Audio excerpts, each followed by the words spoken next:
Hi guys, welcome back to my channel. You're watching What's Up Aradhya. If you're new here, then hi, I am Aradhya and I make study related content and अभी थोड़ा बहुत college content भी शुरू कर दिया है. So without wasting further time, let's get started with our video.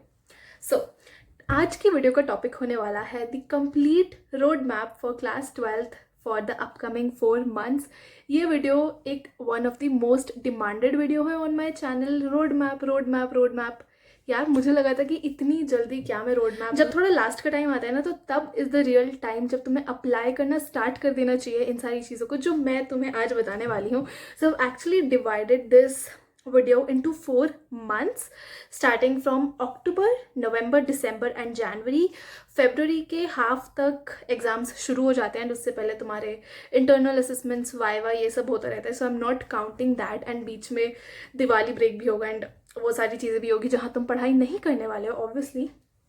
सो उन सबको काट के you just have 4 months left with you. अगर अब तक तुम्हें रियलाइज नहीं हुआ है कि तुम्हारे बोर्ड्स आ गए हैं, then what are you waiting for? This is the sign that you should start studying.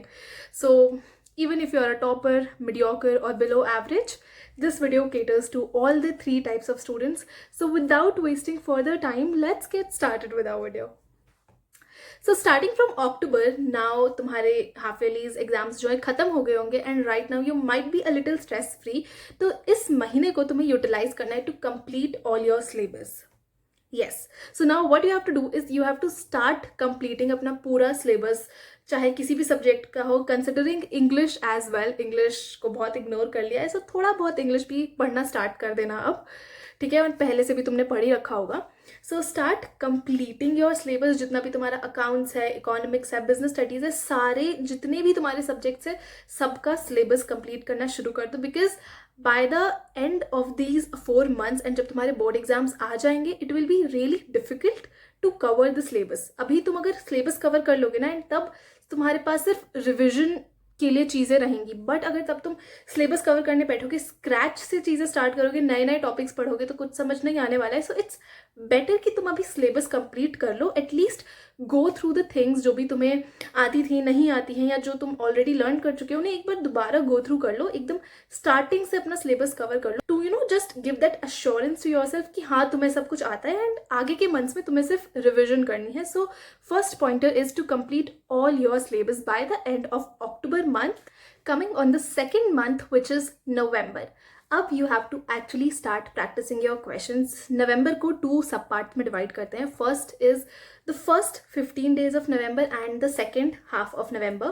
तो first 15 days में keep that as buffer days जो तुम्हारा सिलेबस कंप्लीट ना हुआ हो, या फिर कोई भी तुम्हें सपोज उन टॉपिक्स को कवर करो जिनसे तुम थोड़े डरते हो, या फिर तुमने तब छोड़ दिया है अक्टूबर में ये सोच के कि बाद में कर देते. Because this is the real thing. हम सब ये करते हैं. थोड़े से टॉपिक्स जो हमें अच्छे नहीं लगते हैं वो हम छोड़ देते हैं. For me one such topic was past adjustments, जिससे मैंने बोर्ड्स तक भी नहीं कर पाई थी यार. But I am not telling you to leave any topic. तुम्हें सब टॉपिक्स करने हैं. And in this 1.5 months starting from October to mid of November, make sure that you complete all your syllabus. I remember हमारे school में I think अक्टूबर तक syllabus complete हो गया था, ना उसके बाद हमें बोल दिया था खुद से करना है जो कर लो. अब मतलब टीचर्स ऑफ कोर्स गाइड कर रहे थे, बट अभी हमें जो सेल्फ स्टडी करनी थी वो स्टार्ट कर देना था.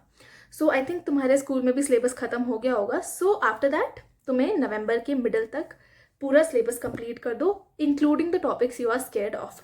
नाउ अब आते हैं the end of November, which is the last 15 days. You should actually start practising questions जब हम प्रैक्टिस करते हैं ना, it is the best way to test yourself, to cover all your syllabus, to test yourself, to cover your syllabus, to analyze your progress. I think questions practice करने से तुम्हें तुम्हारी true picture एकदम दिख जाएगी कि तुम कहाँ स्टैंड करते हो. So by the end of November make sure that तुम कोई भी सैम्पल पेपर की बुक लो, या फिर कुछ भी तुम परचेज करके बुक्स या क्वेश्चंस, या फिर इंटरनेट पे यार फ्री में भी इतने सारे क्वेश्चंस अवेलेबल होते हैं. सो यू शुड ट्राई कि तुम कहीं से भी ढूंढ ढांड के गूगल से निकालो, बुक लो, कुछ भी लो, बट अपने क्वेश्चंस प्रैक्टिस करना स्टार्ट कर दो. You can also practice those questions जो तुम्हारी खुद की बुक में दे रखे होते हैं. I think most of the books में प्रीवियस ईयर क्वेश्चंस दिए होते हैं, नीचे लिखा होता है कि एनसीईआरटी का है या फिर सीबीएसई का है, तो तुम उन्हें भी प्रैक्टिस कर सकते हो. अब आता है दिसंबर. I think this is the real time जब तुम्हारी डेट शीट आ जाती है, तुम्हें रियलाइज होना शुरू हो जाता है यार बोर्ड एग्जाम्स आ रहे हैं. बट देखो, तुम्हें जो मैं बोल रही हूँ वो फॉलो करना है, तभी तुम्हारे अच्छे मार्क्स आएंगे यार। लोग कहते हैं कि last 1 month strategy, last 2 month strategy, सब हो जाएगा। एक अच्छे मार्क्स लाने वाले स्टूडेंट में और एक मीडियोकर बच्चे में भाई बहुत डिफरेंस होता है। The one who is studying from the very start will of course get better marks. तो तुम जितना पहले पढ़ना शुरू कर दोगे उतने तुम्हारे अच्छे मार्क्स आएंगे। इट्स जस्ट लक होता है कि कुछ लोगों का कि लास्ट में पढ़ के भी नंबर ले आते हैं, नहीं तो मैक्सिमम टाइम जो लोग शुरू से पढ़ रहे हैं उनके ही तो अच्छे नंबर आएंगे यार। सो प्लीज़ इस डिल्यूजन में बिल्कुल मत रहना कि लास्ट में पढ़ के भी नंबर आ सकते हैं। लास्ट में पढ़ के नंबर सिर्फ उसी टाइप के आ सकते हैं जितना तुमने पढ़ा है, कुछ ऐसे अच्छे नंबर नहीं आ सकते जो तुम सोच रहे हो। सो टॉकिंग अबाउट दिसंबर, तुम्हारे जब डेट शीट आ जाएगी तुम्हें एग्जैक्ट पिक्चर पता चल जाएगी कि कितने दिन बचे हैं। Most probably 15th of Feb से ही मतलब मान के चलो शुरू हो जाते हैं, but let's keep that topic aside. अभी हम बात कर रहे हैं दिसंबर में क्या करना है। दिसंबर में तुम्हें सैम्पल पेपर की बुक खरीद लेनी है। हमारी मैम ने तो आई थिंक हमें अक्टूबर में ही कह दिया था, हमने अक्टूबर में ही परचेज कर ली थी, बट दिसंबर में you have to start practising sample papers और PYQs। हो सकता है कि तुमने नवंबर तक भी अपना सिलेबस ही कंप्लीट करे होंगे तो ठीक है, बट दिसंबर में अब तुम्हें एक्चुअल में सैम्पल पेपर्स PYQs स्टार्ट कर देना है सॉल्व करके। टाइमर लगा के कर सकते हो, जैसे भी तुम्हारा मन करे तुम कर सकते हो, बट स्टार्ट प्रैक्टिसिंग क्वेश्चंस।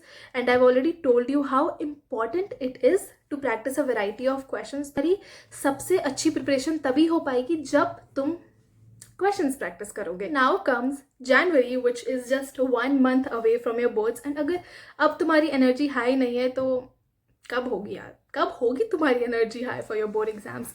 तो I think this is the time जहाँ पे most of the students will be high on energy and सबको रहेगा कि अब तो हमें बोर्ड्स में अच्छा करना है। तो अब इस महीने को कैसे यूटिलाइज करना है। Again let's divide this month into 2 parts. First part are the 10 days of January and the second part are the 21 days of January. ठीक है, सो टोटल 31 डेज हो गए एंड 10 and 21 डेज। जो 10 डेज है उसमें तुम्हें अपना पूरा सिलेबस एक और बार रिवाइज करना है, चाहे वो मैक्रो हो, इंडियन हो, बिजनेस स्टडीज हो, अकाउंट्स हो, जो भी टॉपिक्स है तुम्हें उन्हें एक बार दोबारा गो थ्रू करना है।